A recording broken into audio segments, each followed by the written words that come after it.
On October 9, 2022, LifeAct held its 18th annual Into the Light Walk at the Cleveland Metro Park Zoo. The highlight of the evening was keynote speaker Harry Miller.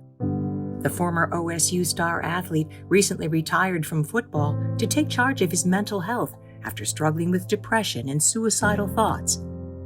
Prior to the event, Harry sat down with LifeAct to share his mental health journey and his powerful message of hope and healing.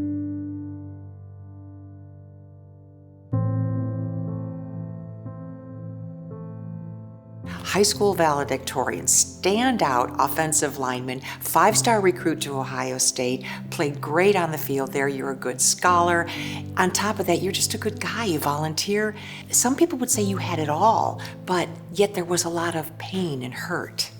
It's sort of funny because it's almost like all of those things, all the good things which seem to make issues with mental health or depression or suicidal thoughts seem so outlandish, I think actually exacerbated them because I had all those things, I had done all those things, I had all those attributes or things accredited to me, which made me feel even crazier for feeling depressed or anxious or suicidal.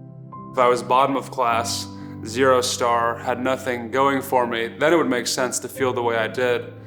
In which case, how do I explain this? Where do I go from here? Was being an athlete a protective mask of sort? For sure, every kid wants people to call your name at graduation, and you want, the commissioner to say, look at this guy, he's gonna make a lot of money, every kid's gonna wanna wear his jersey. Everybody wants these things that sort of confirm whatever identity you wanna grasp to, and a lot of people, the identities they try to grasp to are the ones that people tell them that they should be.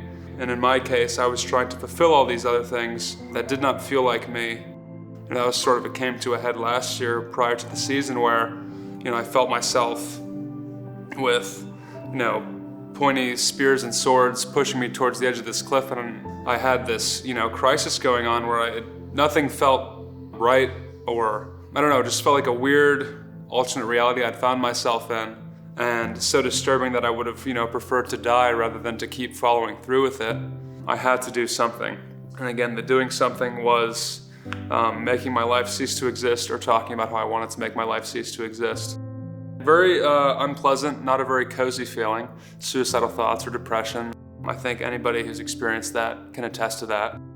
You talked about in freshman year, the coaches asking you to fill out a survey of sorts where they asked you all kinds of questions about your goals on the field and in your personal life. It was a mental health checkup, and the last thing was experience suicidal thoughts, and I was like, of course, it was such a non-factor for me. Like drinking a cup of coffee, I was like, of course I have suicidal thoughts. Who doesn't have suicidal thoughts? That's what I thought, because it was so commonplace for me. Within a week later, I was sitting on my couch, and I think verbatim the sentence I thought in my head was, I can't do this anymore. I called my mom, and I said, I can't do this anymore. Talked to Coach Dan, I said, I can't do this anymore. Fortunately, I had these instruments and people around me who were able to help me.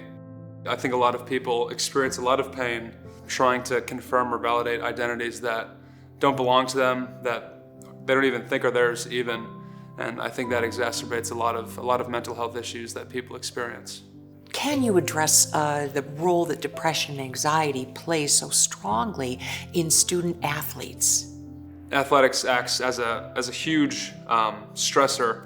Class, homework, test, class, homework, test, class, homework, test. Got to make weight, got to lose weight, got to gain weight. Have to do all these things, honor all these obligations. And that's a huge stress cycle that a student athlete's going to undergo. I just remember being in these big stadiums. I remember days after wanting to kill myself, just shaking hands with all these people. And they were smiling at me and saying, let's go 76, let's go Harry, go get him. How many people shook my hand after I just washed blood off of it? Being televised for millions of people, playing in front of thousands of people, every error becomes magnified. I say this sadly, but no wonder there are so many people so many student athletes experiencing crises with mental health. I know for me, at Ohio State, having the infrastructure of mental health professionals and sports psychologists was huge. Because had I not had that, and I know people who have not had that, friends that I have who have not had that, who end up sitting sitting in quiet places, thinking not quiet thoughts to themselves. And I just hope that more institutions, universities, will continue to support student athletes. You talked about your mom and being very young, and I understand that when you were, a little guy, about 8 years old, you actually said to your mom, "I want to kill myself." Can you talk about that from that early time? I can't imagine what that was like for my parents. It probably would have felt like a scene from The Poltergeist or something, or The Omen, or just some weird cult horror movie from the 80s where, this kid tells his parents he doesn't want to live anymore. And, that was something I experienced when I was 8. Started seeing mental health professionals at that age. And, I've described the idea of, depression sort of like tasting salt, where it's like once you've tasted it or had these suicidal thoughts, once you've tasted it, you can conjure up the salt into your mind for the rest of your life. I know verbatim the exact words and sentences I said to myself when I was on the verge of committing suicide. With such simple sentences, we should talk about these things. It's not reserved for psych patients on some, island asylum somewhere. It's, a kid in your neighborhood, a kid you play pickup basketball with, your friends, your brothers, your sisters, your parents. How important is it for us to talk to young people at a very early age about depression and anxiety? I've heard so many stories of parents telling me about their 8, 9, 10-year-olds. Just breaks my heart. I don't know, that's sort of a thing with pain. If you know what it feels like, you don't want other people to feel that way. And I can see so many parents when they talk to me and their voices start breaking, they start tearing up, and I know how much it hurts them.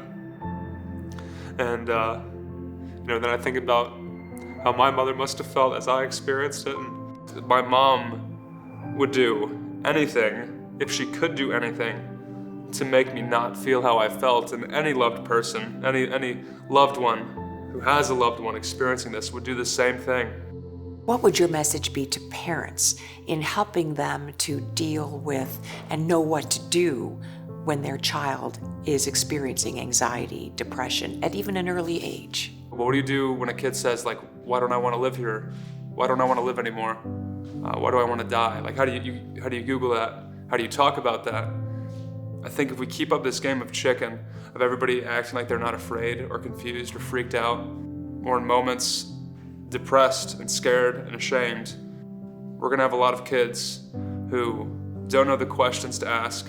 And if you don't have the questions to ask, you're for sure not gonna get the answers. Hopefully by talking to kids at an early age and acknowledging, that pain or sadness or confusion or depression or these thoughts of abandonment are not things that are bizarre, are not things beyond human reason. I don't know if it's a euphemism or if it's super lazy, but love is the answer. Sounds like a Beatles song, but that's what I would say. That's what I experienced. That's what saved me. And if there's one thing that we're looking for to save everybody else, maybe love can't do it, but if love can't do it, then nothing else can do it. So I'd give love a shot.